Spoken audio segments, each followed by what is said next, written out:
And we're live.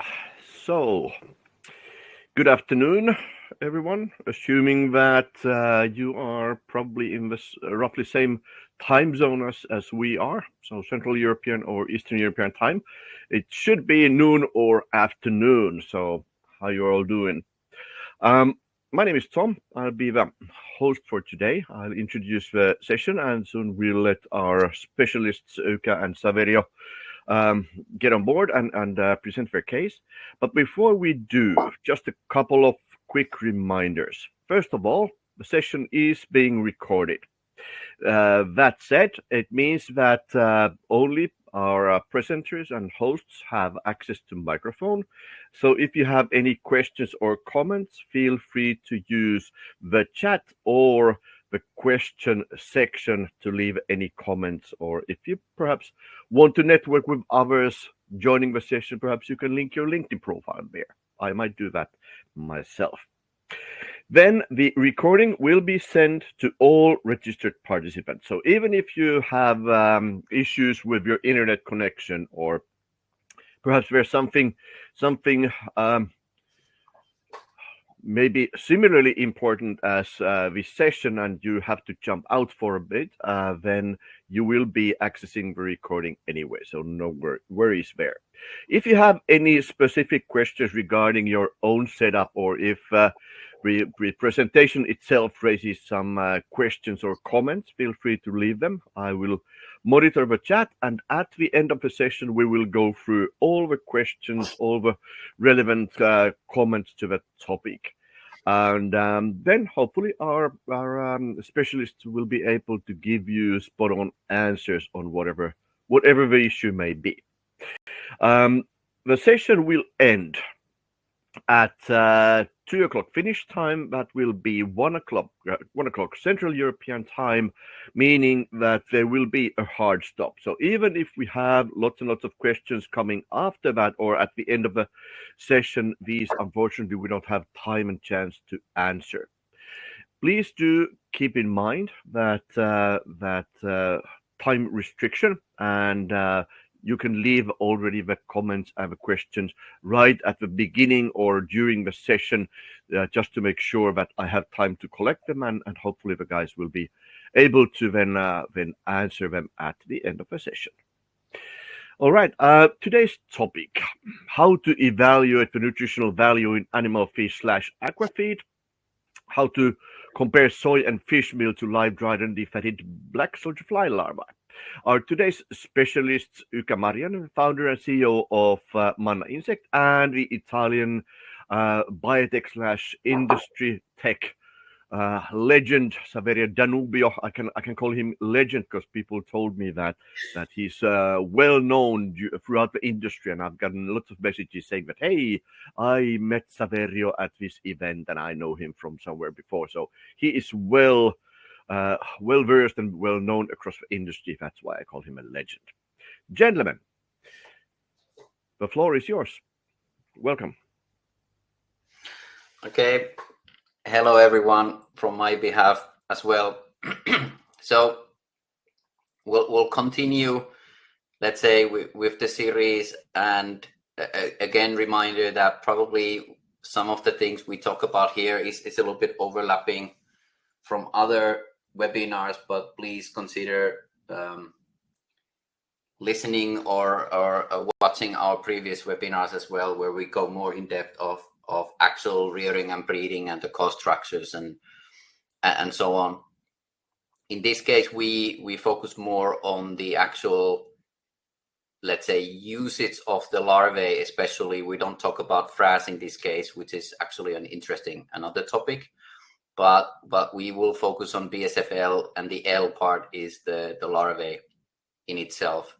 And also a reminder that as we have especially focused on practical use, even in low infrastructure and small scale production, everything we talk about is on the level that you can actually utilize even without having a high degree of entomology or a lot of equipment and laboratories in use. So we tend to be very practical and pragmatic and that's why we don't go into details that are not feasible in utilizing BSFL in small scale. So my name is Marjanen.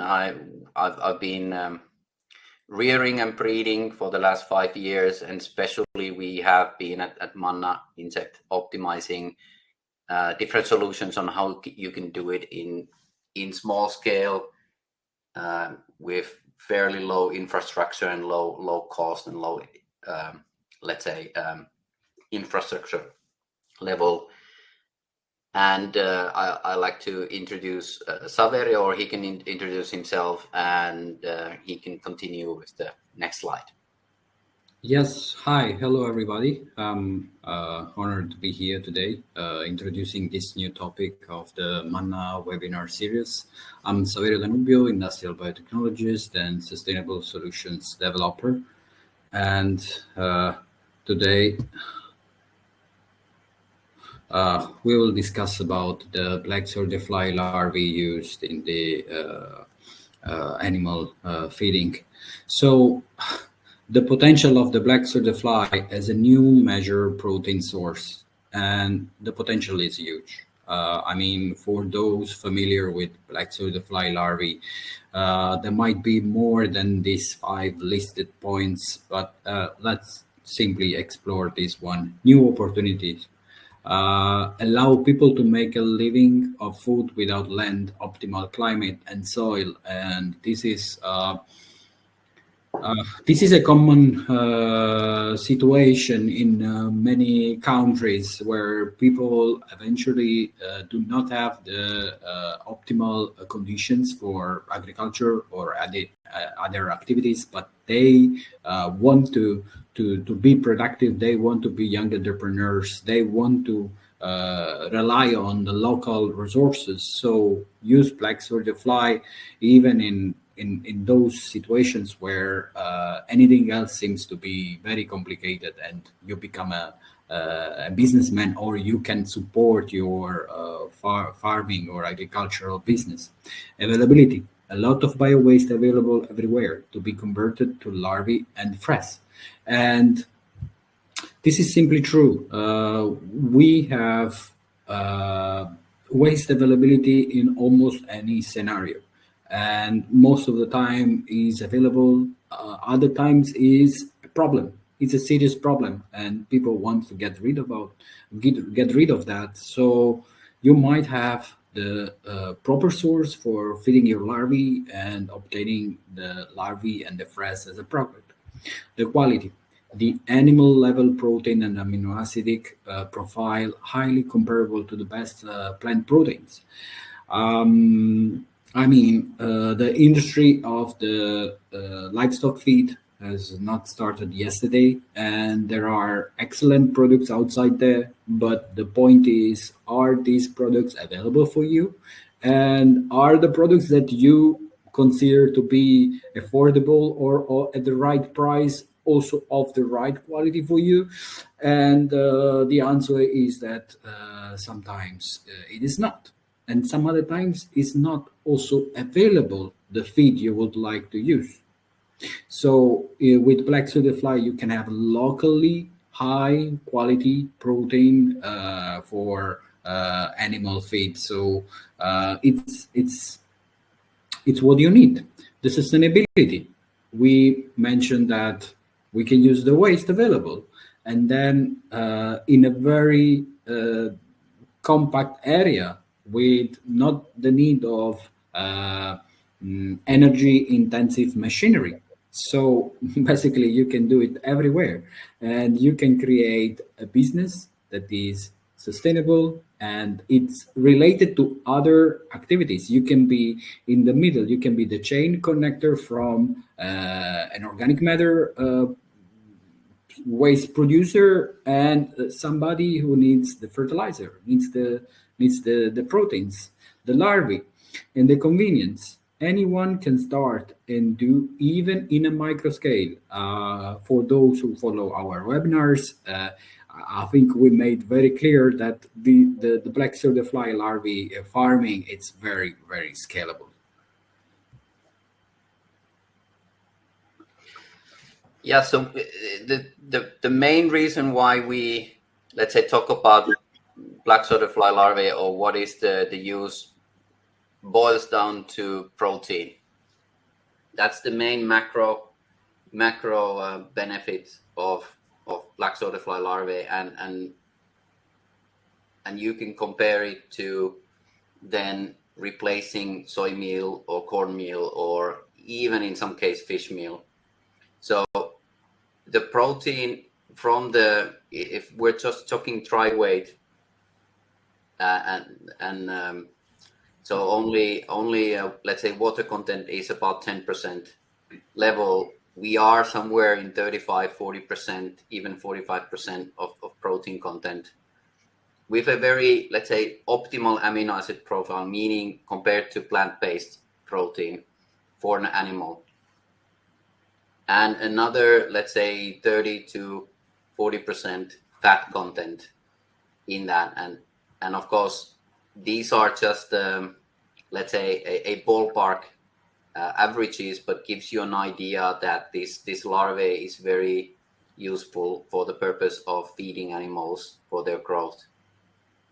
And that's the main reason to use this, is to have a high quality protein source for the animals. There are, of course, micronutrients which are more dependent on the substrate itself, but the larvae is very good at absorbing most of those as well. And of course, if we're talking layer hens, for example, methionine and some other micronutrients are very important for the quality of eggs and these kind of aspects. But in general, again, I have to say that protein is the reason why we talk about BSFL and replacing soy and corn meal as a quantities.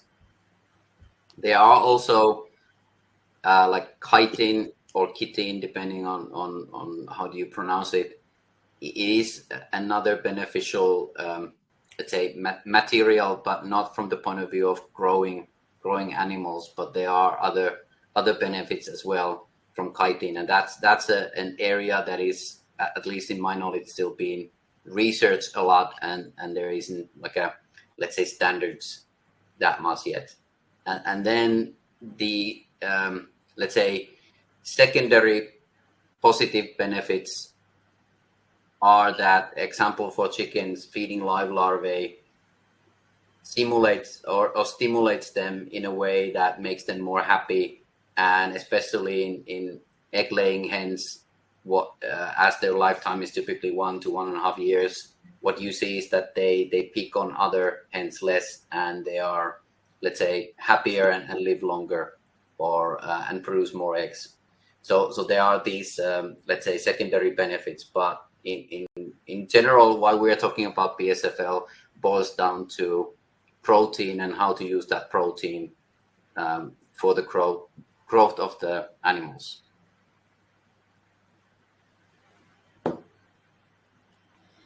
Okay. How substrate for the black soda fly larvae affects the nutrient composition? And I would remind everybody that black soda fly larvae is an excellent bioagent for the creation of proteins. Like, we can assume that black soda fly can also become a container of proteins, but what is really important is that providing to this larvae a poor protein substrate, the organism, the metabolism of this larvae is capable to generate new protein that at the end we can recover in one form or another. So it is important that a minimum quantity is present in the substrate formulation in a way that then makes also your larvae to grow quickly, to grow properly of the right dimension, and to reduce the number of possible mortalities. We stressed a lot the fact that we should use the most available substrate and the cheapest substrate, but eventually, if there are no proteins in your organic matter, you might consider a small integration because it makes the difference. And yeah, as it's written, the more protein available in the substrate, the bigger the larvae and the protein amount. The fat and the oil. Studies show that the larvae tends to accumulate oil, but it's strictly related to the amount of carbohydrates that is present in the substrate formulation.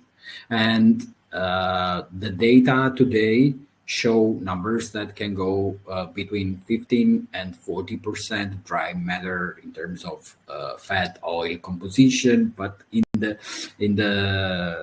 later coming slides, we will realize that maybe this might be something that could change very soon. And micronutrients like larvae can build the proteins associating amino acids, and in this way they become protein generators. But in terms of micronutrients, it is exactly as it's been explained in the previous slide. Like if you have a calcium in your substrate, you might find the calcium also in your larvae, because the black pseudophytes are famous for retaining a good quantity of calcium, and this is because it's present in the substrate and then can absorb it. So do not expect to find something that is not present in terms of minerals and other microelements, that it's not rich, it's not very available in your organic matter. And heterogeneous substrate better than homogeneous? Yes, absolutely. I mean, it might happen that your only substrate source, it contains all the nutrients, it's a good structurant, it's guaranteeing all the aspects that you need to keep in mind for a proper substrate formulation. But most of the time it happens that you have to mix different sources of organic matter in order to introduce this and the other parts that you need. So keep that in mind. Yeah, so you can think of BSFL as a nature's bioconverter. So if you look at the substrate and the content of the substrate, what it includes, you can pretty much guess pretty well that how effectively and what does the BSFL convert to itself, and then what is left on the frass. So in that sense, it's very efficient, and of course our job is to help it get the maximum efficiency. So the other part, when we come into practicalities, and in that case economic practicalities of how can you actually use larvae that either you or someone in the close by has produced, and there's I would say 3 levels of use of the larvae, and the easiest and simplest is to just use them live as is, and that is especially in this case we're talking chickens, but there are also some fish species that definitely prefer this way. What you need to do as a post-processing, you basically need to separate the frass and larvae. But what I have my own experience with chickens, you don't even need to do that, because the chickens are actually very good at doing that. But you don't need to do anything with the larvae as is. Maybe you can keep them without food for a couple of days to let them excrement everything they have in their intestines. But that's about it. And you can get, I put there the prices just to get you an idea that when you do this, you're comparing to soy meal. And if you're comparing to soy meal, we will later show you the kind of ratios and recipes regarding that. But the next level that you can do is that you can dry them as whole basically boil them and or dry them in sun or microwave or an oven. And what you get out is, of course, the 70% of water content will drop to 15 or even to 10%. So you have purely the protein and fat inside. Their weight is about 1/3 of the original weight. And so now they're dry enough, you can store them, and it's of course logistically much easier to move. And you can still use them as is, as a whole, to chickens, or you can now grind them to a part of the feed mix.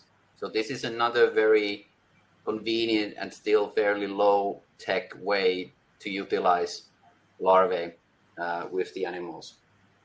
Then we get to a little bit more, let's say, professional or industrial, when we are defatting the dried larvae. And this does require, let's say, more experience, more testing, and more heavier machinery. But this is where let's say, when you're selling industrially to a feed companies or pet food companies or these, in most cases, you need to do the defatting. So you reduce the fat to less than 10% level. And that, of course, increases the protein levels, typically from 45 to even 60%. And so then it's almost like the maximum level of protein for using in the animal feed. The one step further, which I haven't seen that much in the BSF side, but I have seen in mealworm side, is that you focus on just extracting pure protein powder, which is, I guess, close to 100% protein, and then you add it as a protein ingredient to, example, health food and protein bars and these kind of, let's say, nutrition or products. That's a fairly small or let's say underutilized at the moment, and it goes beyond the animal feed use, but it is there, and we do see that there are people who are interested in that. And then if you defat the dried larvae, you have a new additional side stream, which is the BSF oil.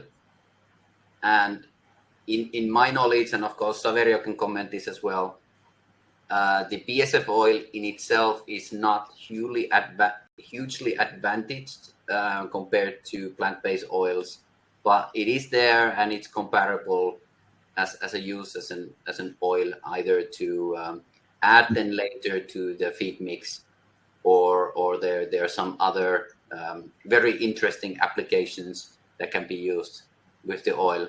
But I haven't really seen that it is like a hugely valuable and advantageous product compared to other oil sources.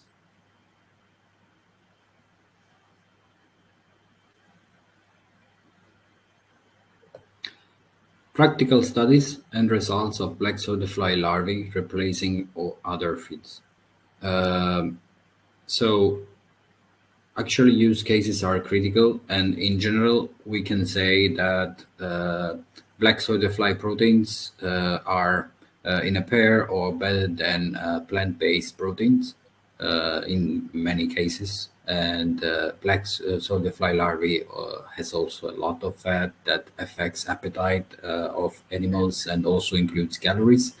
And beyond this aspect, I mean, it's very important for the animal ethical also to provide them with something that can make them feeling more active. Even the simple larvae moving that keeps the animal attention compared to something that it's simply a feed, or the fact that the feed is actually tasty and not only healthy or nutritional. It's a plus value that on the long run it may give a better quality product, but also a more ethical result. Live larvae, chicken grow the same or better, up to 20% black soda-fly in the direct diet. With this kind of percentage, you can be sure that with almost any animal, any livestock, you can get some improvement. Obviously, it's not clear what is the standard diet that you are providing to your animal, but in general, some practical experiences have showed that even a 5% use of the black swordfly larvae, so at the level of a supplement, not as a main source of any kind of nutrient, can make a huge difference, because there are not only the proteins, it's not only the fat, but there are so many peptides with different activities that stimulate the immunitary system and can treat many other metabolism activity that it's beneficial even in negligible quantities.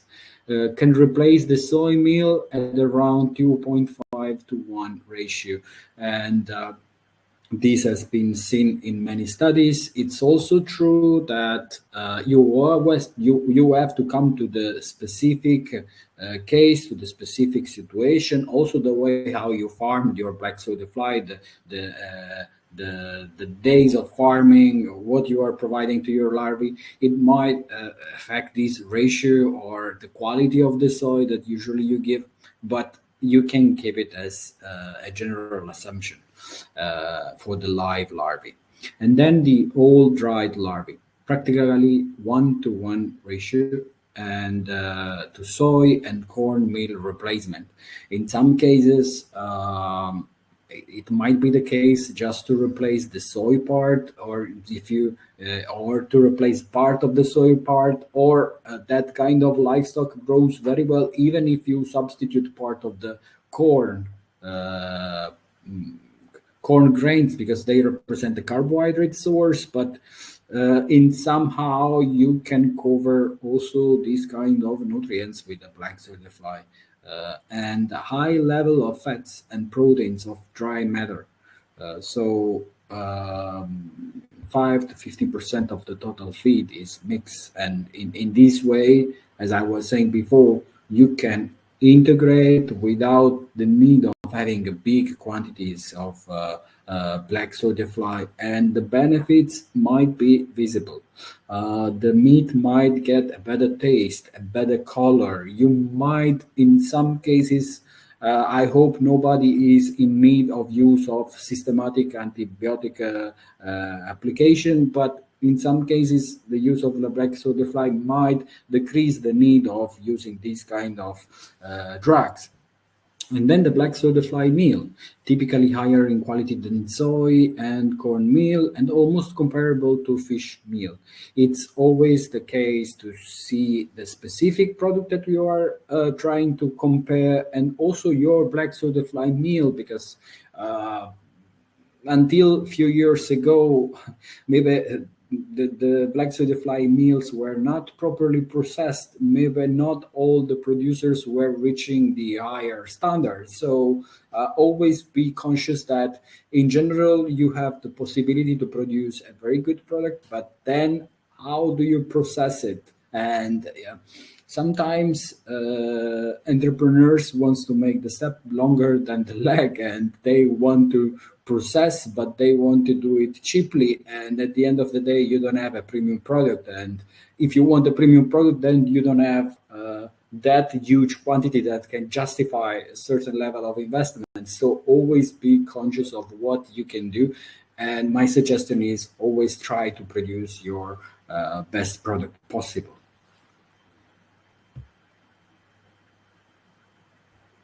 Yeah, and continuing what Saverio said, the let's say our experience and discussions with different companies is that there's no like a standardized BSF meal tier system where you know that like it's standardized that this is 50% and this is standardized for 60%, and that it's always the same exact quality. So we are still as an industry learning, and some are producing at higher level, some are still learning at the lower level, and of course price compared to the protein percentage is very, very important factor, and that can vary vary a lot. And then also, like we have talked, the micronutrition, depending on what has been the substrate, can vary a lot in that. So it is still an industry of pioneering and finding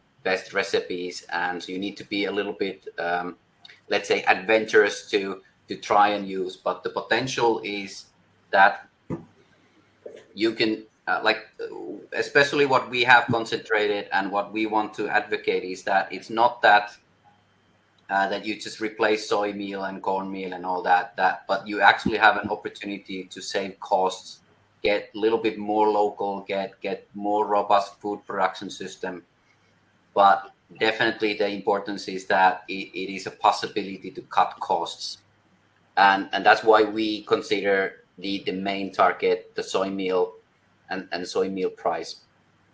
And if you compare to the previous slides, and this is a little bit repetition on the ratios, but depending on where you are in the world and how heavily your government subsidizes soy, but you can say it's about $600 to $700 a ton, pure soy meal protein. And of course, the chicken feed is typically $450, $500 a ton, but that only covers 10-15% of soy meal, and then there are other products like grain, which is a lower cost ingredient. So if you want to replace soy meal with live larvae, you can expect the price to be somewhere from like $300, $400 range. If you can go to $200, $250 range, you can say that you're starting to save money compared to soy meal. The dried larvae, what we talked like 1-to-1 ratio, we are talking about $700 to $1,000 a ton as a competitive price. And at that level, you can start to experiment, and you will find a recipe that you can at least be on the same comparative price level, but you have an additional option on how to feed animals. The discussions I've had before and is in the industry, and you can see it in LinkedIn posts, you can see it in the, let's say, on the website, is the comparison to fish meal. And I can see definitely that there is a small mistake. It's the fish meal is not $1,500 per kilo. But we would be all rich if that would be the case. It's $1,500 per ton. And fish meal is about 60% protein with a lot of micronutrients. Like fish is very good at sponge sucking all the micronutrients as well. So it's a very high quality feed product. And from protein point of view, defatted BSF meal is on the same par, but I would call it's almost fish meal level. I wouldn't say it's better, but this is a one topic in the industry because of course it's a higher price than it's so there is let's say a motivation to be at the comparable level. But I would say that in a normal case, a defatted BSF meal is somewhere between soy meal and fish meal, depending on the quality. And like Saverio has talked before, there is a possibility, of course, to add BSFL as a supplement to get the benefits, but still keep the costs down, so you don't need to kind of fully replace soy meal. But if you replace half the soy meal, you get additional benefits, but you don't increase the costs. So that's a possibility. But as a summary, I would still say that the goal and the big opportunity of BSFL, which is still not completely materialized or realized today, is to be a replacement for soy meal at a comparable or a more price competitive level.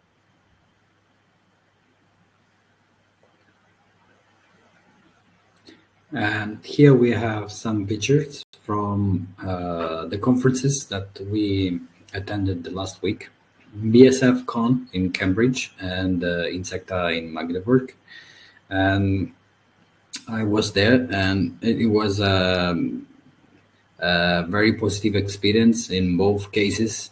And I had the chance to meet colleagues, to meet entrepreneurs, to meet researchers, and many other figures that navigate around the black soda-fly universe, but also the insects in general. And for example, I met Chrysanthus Tanga from the ICIPE Institute of based in Nairobi. That I will tell you in the next slide. Yeah, I spotted this experience in 4 different main pillars that actually have opened the black soda-fly market to completely different new perspectives. Of course, what is most of the time presented in these conferences is the future, maybe not of tomorrow, but of the day after tomorrow, or maybe it's just like the highest innovation, highest point that in some parts you can reach. And then as for anything, there is a downgrade. There is something that can be functional for the everyday business, farming, or any other kind of black soda fly activity. So what we might do is to collect all these informations, see the trends, and then provide to our customer what are the bottom technologies, what is available for us tomorrow, and what is carrier of conveniency, because sometimes innovation doesn't reflect into an economical advantage or into something else that you can benefit tomorrow. So let's explore these 4 points. I have seen a lot of genetic studies, identification and mapping of the substrate subspecies, and it was so interesting. There are so many different kind of black soda fly, and they have been spotted all around the world. And the studies are still going on in many countries and continents, and interestingly, they can also be clearly distinguished one from another. So there might be some genetic, some genotypes and phenotypes that are completely different, and then studies on the genetic features and also in the possible mutations, because then what has been also presented, and that would not be possible without the genetic improvement then obtained in one way or another, but have been presented new commercial black soda fly strains with improved characteristic. So differently than what we have been presenting before, we will have soon the possibility to have larvae with a high dry matter. So this means less water, less energy needed for dehydrating the larvae, reduction of the leftover from the high processing activity, and in theory, like it's an important advantage in many situations. And then high fat percentage.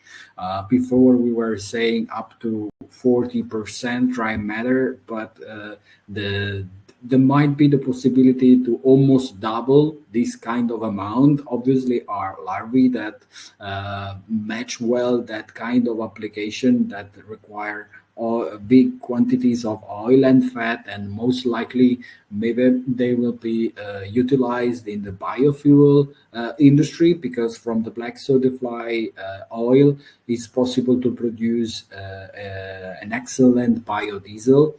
And this also opens to a new topic, like what else we can do with the black soda fly. And then also some strains that can reach bigger dimensions, and studies seems to say that having a bigger larvae than two larvae that are half that size might optimize the substrate consumption and be of any kind of advantage.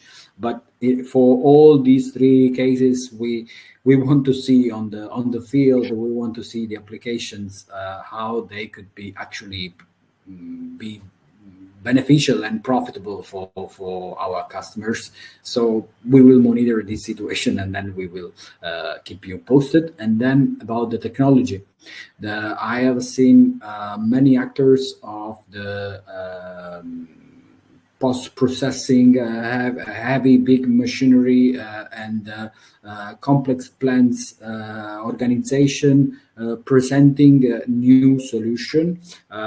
Some were of a certain attention, like the introduction of a more advanced and precise machinery for the juvenile larvae counting, like counting invisible larvae with a very sophisticated laser system. And I have seen a couple of companies presenting this kind of solution, and it might be something that in certain situations actually can make an important difference. I don't see it as a tool that you need for any kind of black fly farming, especially when you want to operate in a farm environment and you know well what is the result you want to get.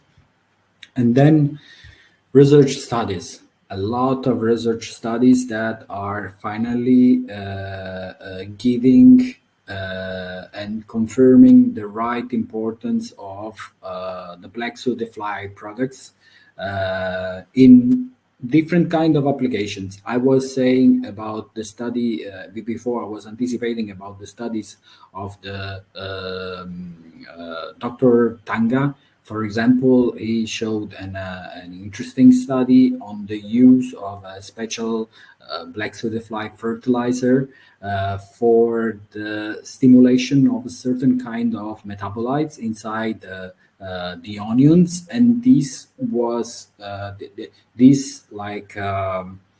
improvement was capable to reduce importantly the number of plants affected by a special kind of fly that usually reduce the crop production, can severely affect it. So there is a universe full of studies that is actually proposing every day something new. Interestingly, we have also been discussing about those kind of products like the frass of black fly that we consider it to be already known in the characteristic and in the application, but with those that work every day and test in several situations, it's always something new that you get, and it was extremely positive.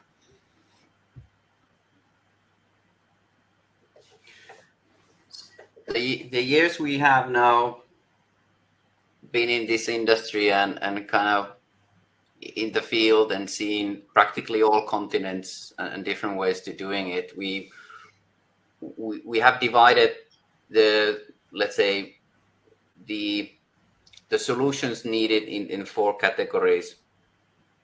And we have started very much on how do we maximize the efficiency of black soldier fly and larvae. And of course, that is very much to do with creating them a perfect environment what comes to substrate and comes to temperature, humidity, and CO2 levels.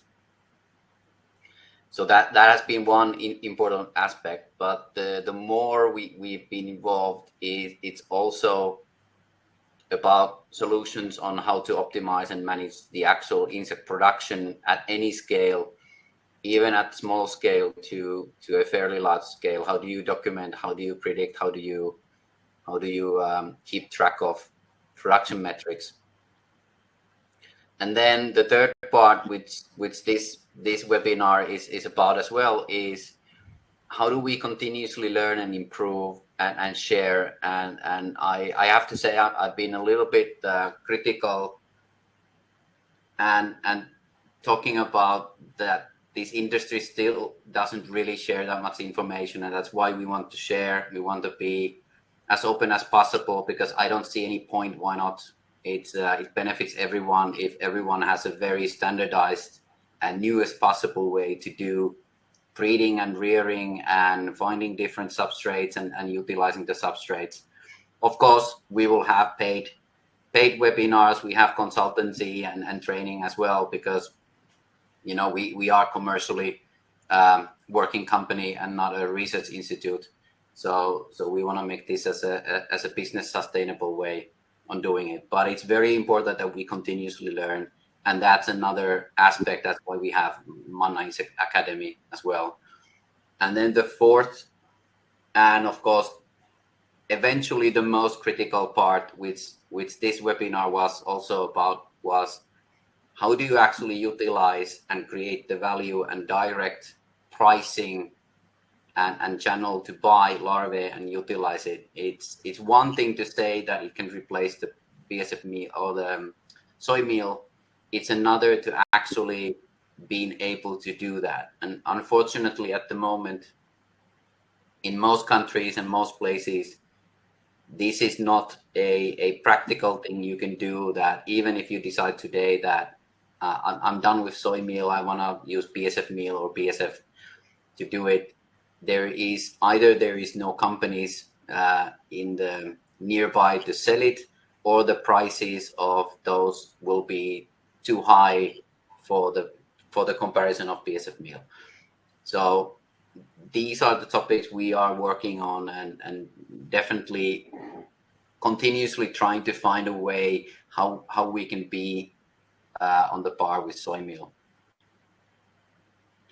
Here's just one of the examples of just the pictures of reminder that we need to do it ourselves as well, and continuously develop ways that we have the economics and we can actually produce and sell live larvae to whole dried larvae, and that at the price level that actually makes sense, and then how to minimize the costs in each way of the process and make it sure that anyone can do it. And also, this is another thing on how to create these, let's say, modules, and these to do it either everything in one area or then purely rearing or breeding. And this is just a reminder of there's a lot of practicalities on doing it, but it can be done. So where to go from here? This is an evergreen slide for us, and suggestions like this are always needed for young entrepreneurs and all the newers that want to approach the Fly universe. Briefly, we will say the suggestions are always the same. You should know the context where you want to operate. You should be aware of what is the current market of the feed, of the fertilizer, what are actually the need of the animal farmers and of the anybody that navigate in the universe of the crops and so on. And also it's relevant to understand what kind of bio-waste you can easily access and what are the characteristics of these bio-waste for what we were saying before. And in some countries it might be very easy, but not in all the countries you can farm black soda fly with all the possibilities that you might have available. And so check the local legislation and competitors. Competitors sometimes are a problem. Some other times they make your way. And if the market is very good, there might be some competitors. Don't be scared at spotting them. You need to know who they are, what they are doing, and if you can do better than them. We truly believe that it's necessary to start in a micro scale and then little by little understand what is the right dimension for you to be successful. Try to invest the least and try to experience the most. So in this way, you will learn by doing, and you might have limitless economical resources, but if I can guarantee you, even if you realize the most sophisticated plant, some problems might come on the way because it's never in that place, in that situation, and it's never you doing that thing before. So be always kind of moderate in your considerations and in your actions. Create a business plan. Make yourself to be known by those that might be your next partners, your next customers, might care about your supply, and these will not only provide you those informations that are fundamental for giving a solid structure to your business, but it creates already your network, the people that will make your business to last longer. And also, once you have a clear picture of your situation, and I'm also mentor for some startups, and I clearly see that when it's not everything clear to you, it's also hard for you to access to some kind of facilitation, to attract investments, to obtain governmental grants and any other kind of opportunity that is around you, but you cannot keep it because your ideas are still a bit confused. Aware of time. So just quickly that I hope next Wednesday you can tune in. We will have a webinar about our product launch of the Generation 2 version of what we call Manna Mind, which relates to how to create climatized and optimized environments anywhere and using any kind of space with local materials. So that's going to happen next week, and we will have another exciting product launch at the end of October. So just follow us in the LinkedIn. And if you happen to be in Kenya, Uganda, Zambia, India, or Southeast Asia, please contact us because we will be traveling in those countries. And we have part of our team now in Nairobi, Kenya as well. So please be in touch if you're in those areas. It's always nice to see people physically and grab a coffee. With this, we can move now to the questions. And I want to thank you for, of course, listening. Please, Tom, you can curate the questions for us. Yeah, if I may say something, a big thank also to Tom and Jonas that they create all the webinar background structure, and they coordinate greatly what is not visible to the others. Thank you, gentlemen. Thank you. Just doing our job, like they say. But we have lots of questions. Unfortunately, we don't have time to go through everything today, but let's start with Sarunas. Sarunas was asking about the substrate. So substrate to BSF, shit in and shit out, right? So when you feed the substrate is of poor quality, you get poor quality and poor nutrition larvae out, maybe small, and maybe they don't eat everything and so on. Is that true? And if so, what could be done in order to get, good shit in and good shit out? Yeah, actually, the analogy of shit in and shit out is in that sense a little bit different with BSFL, because the actual manure is not bad shit. It's the good shit. So manure in this case is actually very high quality, especially chicken manure, because it has a lot of protein in it. Chickens are not that efficient what comes to their plant-based protein diets.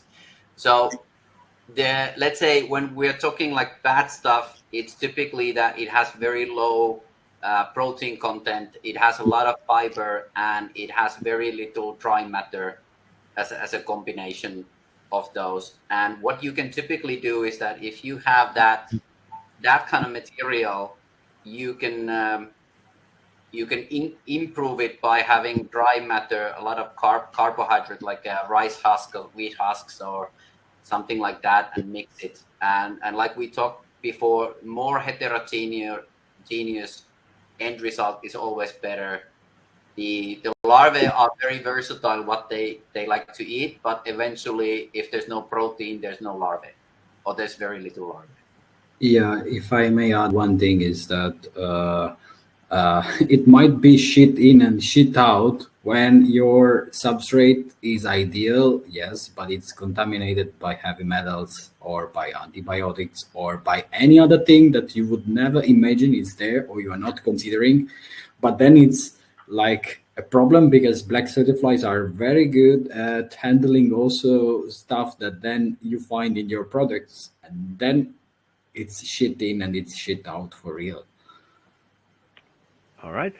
Question from Peter. He has heard that the flies can also be used for chicken feed. Is that true? And does it make any sense? I've seen that too. I haven't seen like the flies have protein in it, but it's a lot of chitin and exoskeleton. So I would not think too much about it because there is not going to be that many flies compared to larvae and that, so it's not going to be like a huge addition anyway. But why not? I would personally grind it with the frass and put it in the soil rather than feed it to the animals. But definitely they can be used as well and not considered as a waste. Yes. The same with the exoskeleton of the pupa shells after the flies have emerged. That's the same thing in principle. Okay. Then one from Oban. What is the difference between what you call defatted dried larva meal and protein extracted powder? I mean, it is just if you, let's say, consider defatted BSF meal, that is typically from, let's say, 45-50% to 60% protein content. So there is still fat and there is water inside that. If we're talking protein powder, that is the next level of hydrolysis or something where you actually extract the pure protein, and then we're talking 100%. But we are definitely talking like advanced procedures and post-processing to do that last part. But that's the major difference.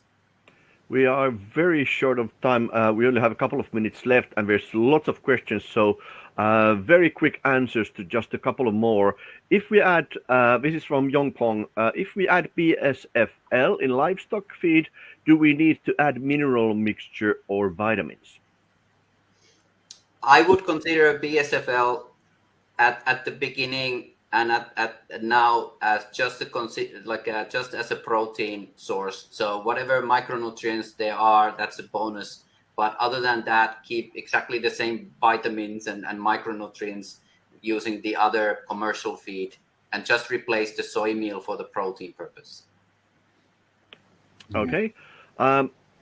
I'd be interested, when this is from Emi, I'd be interested in perspectives regarding the use of BSFL for fish feed. What kind of formulation is needed for this use? Yeah, what kind of fish farming you are operating? Fish is difficult because fish are like, there's like a plant-based fish eating fish. There's the vegetarians, and they're the carnivores like salmon and all that. So catfish eats everything and so on. So chicken is very easy, but fish definitely is like one step more difficult. You need to research and you need to test. So very hard to say really anything about the fish, other than there are species where it can be fed. Yeah, and if I may add, there's actually plenty of studies on different fish. So, for example, salmon farming, that's good. Tilapia is good. There's different types. But then again, there are fish types that are not eating well or do not do well with BSFL meal. And of course, then there's the shrimps as well. So shrimps can be also fed BSFs. But definitely there's a lot of research also being published at Manna Insect LinkedIn homepage, LinkedIn page. So you should definitely check that out. There's also plenty of fish feed and aquafeed related content there. Another question from Amy: is heavy metal and other harmful compound um, accumulation into BSFL an issue? So do they carry heavy metals and other harmful compounds? Can you, Saverio, take this? Yeah, I mean, regarding the compounds, it's really specific to the kind of molecules you are considering, and heavy metals. They might be incorporated a little bit in the fat source and then in the frass. I mean, it's something that is introduced, and obviously it will remain according to the kind of heavy metal. It can be cadmium or it can be something else. Then you will have a certain ability of the black butterfly to incorporate that or not. Yeah, it's the same story of the calcium we mentioned before. Like if there is a calcium, black butterfly is very capable to absorb most of it. For the heavy metals, yes, it's something that you might keep in mind. Um, it's also true that, if I'm not mistaken, some of the heavy metals are released when the larvae grows up, so on the chitin layers of the larvae shell. But uh, I cannot guarantee you that then you will have no heavy metals at the end. Yeah, I mean, but if you, let's say, if you feed animal manure from an animal that has been fed a very healthy commercial diet, again, or you use biowaste from restaurants, or you use agricultural byproducts that are for human consumption, and that you can pretty much expect that they don't have at the level of metals that and contamination that would be a problem. So it's directly what you feed, and in that sense, it's Yeah. that's the most I mean, important. using an heterogeneous substrate actually can solve in part this bioaccumulation issue that somebody might have.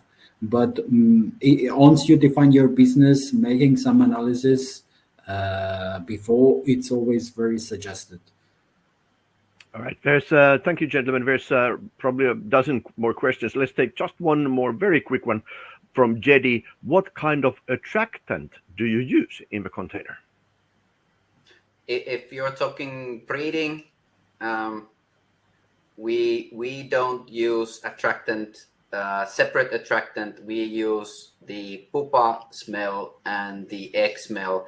The best attractant is a smell of eggs from other females, and there are ways that you can maximize that smell, so you don't need a special separate attractant to start competing with the pupa smell and the egg smell.